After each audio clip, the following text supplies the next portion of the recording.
Welcome back, everybody. This is Pucks on the Pine Tree Pod. I'm your host, Benjamin Kennedy. Thank you for joining me on this Sunday evening. Hope everybody has had a great weekend out there. These weekends, they just seem to fly by, go by way too quick. Sure, I'm not alone in feeling that way. But tonight, guys, we are going to dive into the Columbus Blue Jackets. And just for the record, I did give it a couple hours just to make sure there were no other crazy trades that's happened to me in the last couple of season previews I've done. And I also kind of put it together today. This is the third eighth place team I've done in a row. So I do apologize for that. It was not planned. It's just kind of how it happened. Promise you, I'm not doing Chicago next. We'll wait on them for a little bit later. Um, but an interesting team this year, guys. Made a lot of headlines, a lot of news here this summer. For not really picking up a ton of new players. They have made the headlines quite a bit here with a lot of different organizational changes and some needed changes. And we'll dive right into that, starting with Coach Dean Evison comes over after being fired from Minnesota last season.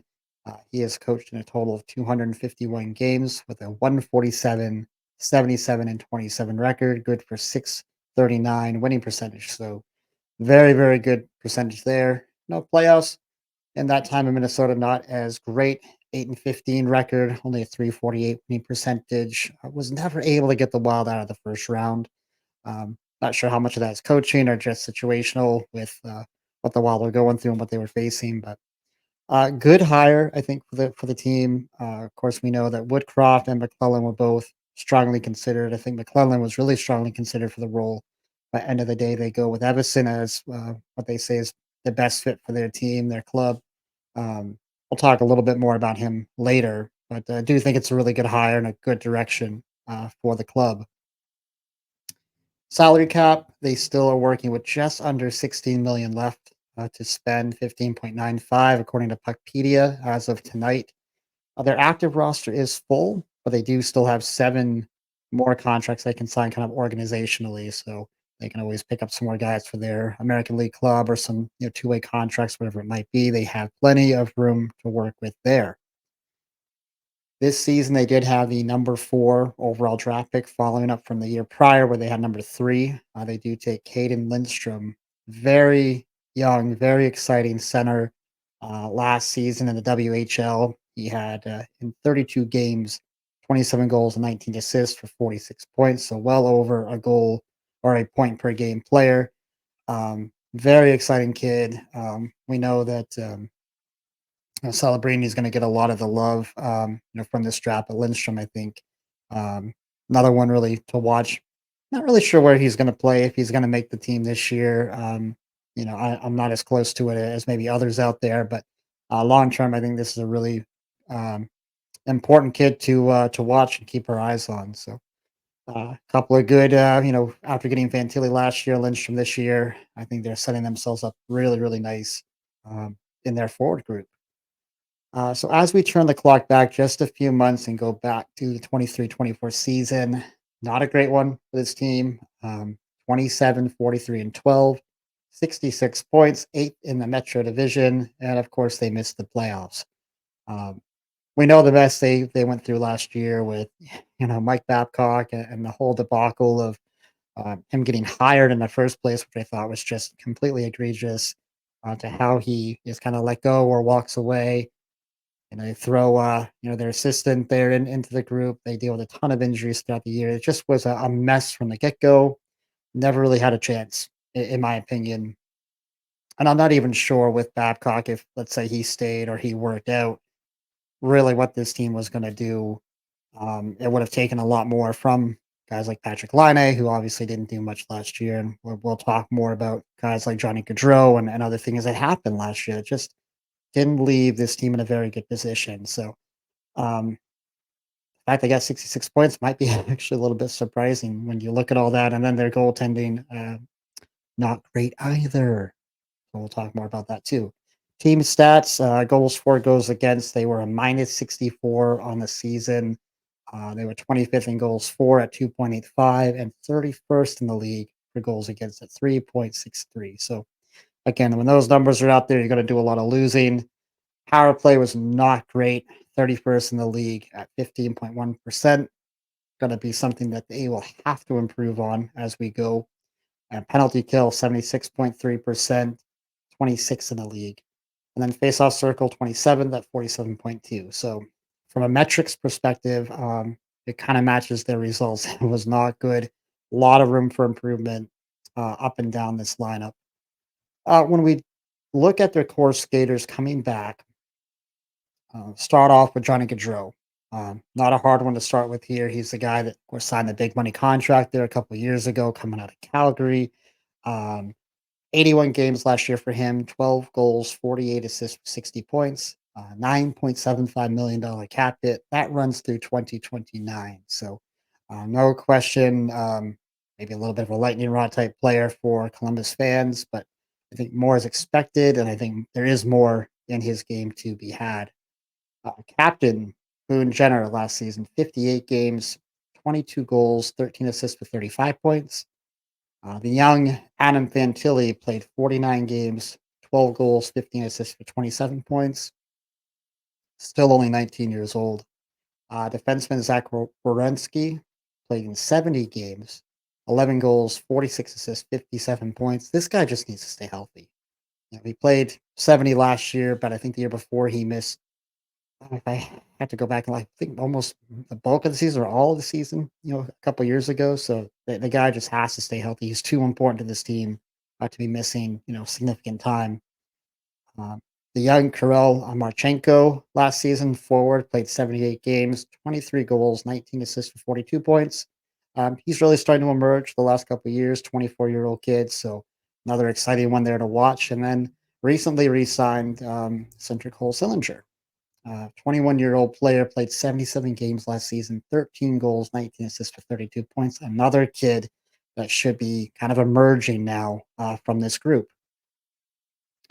Uh, Goaltending. Not a fun story here to talk about if you are a Blue Jackets fan, but you start with Elvis Merzlikins. 41 games for him last season, 13, 17, and 8, with a ugly 3.45 goals against and an 897 save percentage. Uh, Danel Tarasov played in 24 games as the backup.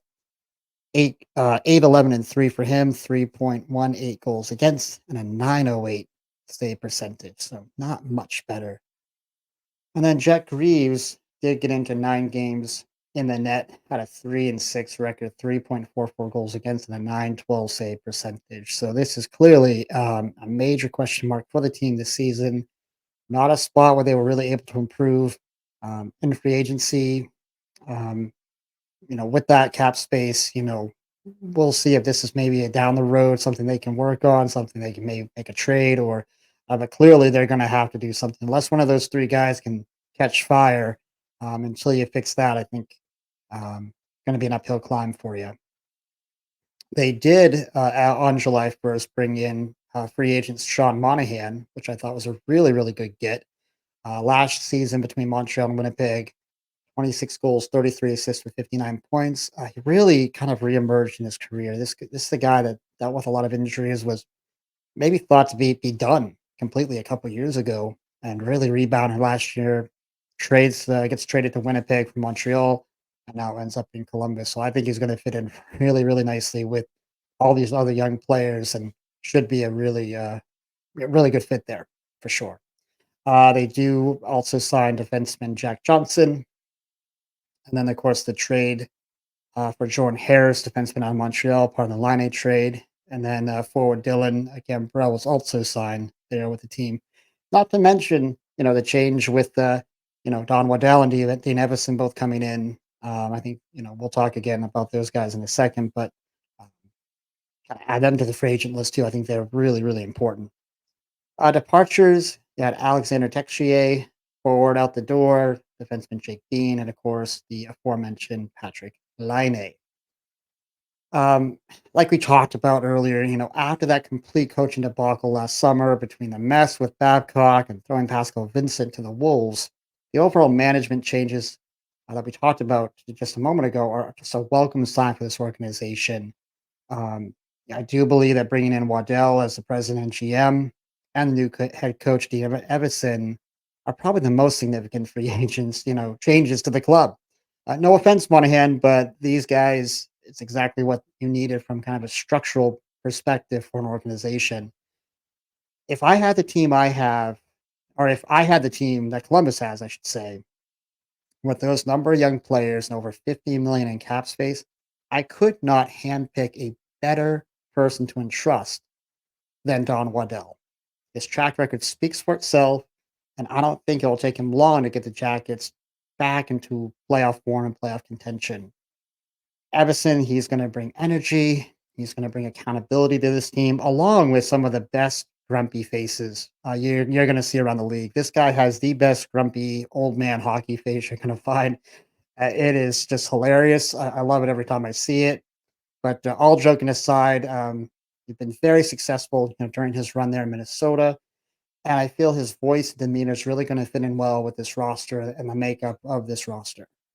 For this season, though, it's all about resetting the culture of the organization from top to bottom. And luckily, I do think you have the right people to do just that. In discussing that trade that happened last week with Patrick Laine, Don Waddell stated, a number of times in the various interviews he gave that he wants players that want to be here.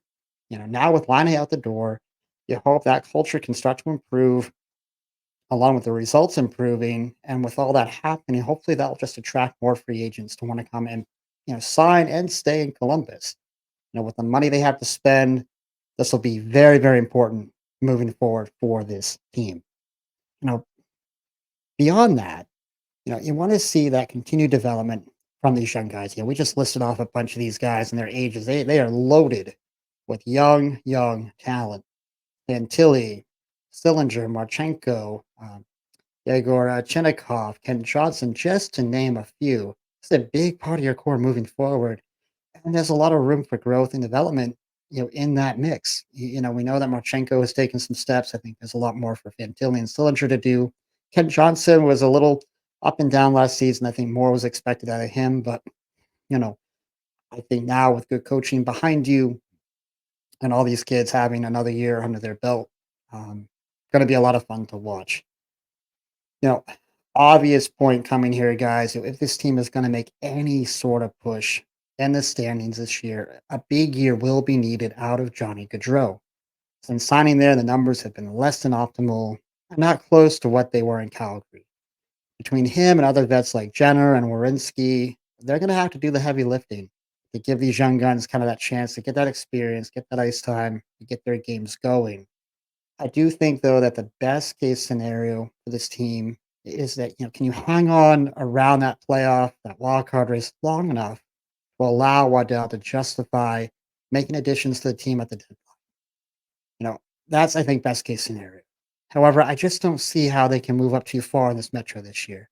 A playoff push would mean a number of your young players having stellar years, your goaltending, playing way above their heads, and a team or two like Pittsburgh, Philadelphia, Washington, maybe the New York Islanders slipping down all at the same time. Now, hard to think of all those things happening, you know, concurrently throughout the season. So I just don't really know if I see the playoffs this year. Truth be told, I don't see the playoffs this year for this team. But however, much like we talked about with San Jose and Montreal, the Jackets are on the right road with the right leadership and some really exciting young players to watch and follow as they go over the next couple seasons. So I do think they are finally on the right road, on the right path, and just have to be a little more patient. If you're a Columbus fan, just a little more patient, and I think good things will come for you here down the road. So that's what we have for you guys tonight. Hope you enjoyed it. Thanks as always for watching. If you do like what you hear, if you like what you're seeing, please don't forget to hit that like button, hit that subscribe button. And until next time, be kind, show love, and God bless.